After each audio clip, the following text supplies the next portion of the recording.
Bagaimanakah kisah 7 pemuda beriman yang tertidur selama 300 tahun? Dahulu kala, pada masa kerajaan Romawi kuno, ada sebuah kota bernama Efesus. Kota itu dipimpin oleh seorang raja, bernama Dikianus. Orang-orang di kota itu, tergolong sebagai orang musyrik. Mereka menjadikan patung, bulan, dan matahari, sebagai sesembahan. Sebagian ahli tafsir mengatakan, kisah Ashabul Kahfi ini, terjadi setelah wafatnya Nabi Musa, dan sebelum lahirnya Isa bin Maryam. Artinya, Ashabul Kahfi ini, masih berpegang pada hukum Taurat. Sebagai raja yang diktator, Raja Dikianus mengharuskan kaumnya untuk mengagungkan berhala. Siapapun yang tidak mematuhi, maka akan ditangkap, dibunuh, dan dihabisi. Maka tidak heran, jika masyarakatnya sangat fanatik dengan berhala. Namun, ada beberapa orang yang tidak setuju dengan konsep penyembahan pada berhala. Mereka ini adalah orang-orang yang masih menggunakan standar akal sehatnya. Mereka ini adalah para pemuda, anak dari para bangsawan, yang kemudian membentuk sebuah kelompok, dan terbentuklah 7 orang pemuda. Pada akhirnya, komunitas 7 pemuda ini terjaring razia, 6 orang dari mereka tertangkap basah, dan yang satu berhasil meloloskan diri dengan anjingnya. 6 orang ini pun dihadapkan dengan sang raja. Dikianus pun bertanya pada mereka, "Kenapa kalian tidak mau menyembah apa yang aku sembah?" Kemudian mereka menjawab, "Tuhan kami adalah Tuhan langit dan bumi.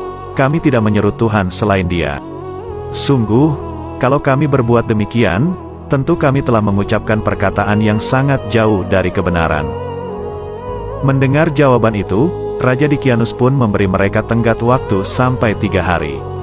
Jika mereka mau merubah keyakinan mereka, yaitu menyembah pada berhala, maka harta, jabatan, dan wanita akan diberikan pada mereka. Jika mereka tetap pada imannya, maka mereka akan dibunuh. 6 pemuda ini akhirnya memutuskan untuk melarikan diri dari kota itu, menuju bukit-bukit tinggi. Di perjalanan, mereka bertemu dengan satu orang lagi yang membawa anjingnya. Akhirnya, Allah takdirkan mereka menemukan sebuah gua, dan di gua itulah mereka menetap. Allah pun menutup gua itu dengan bebatuan, namun tidak sepenuhnya tertutup, sebagai jalan masuknya cahaya matahari.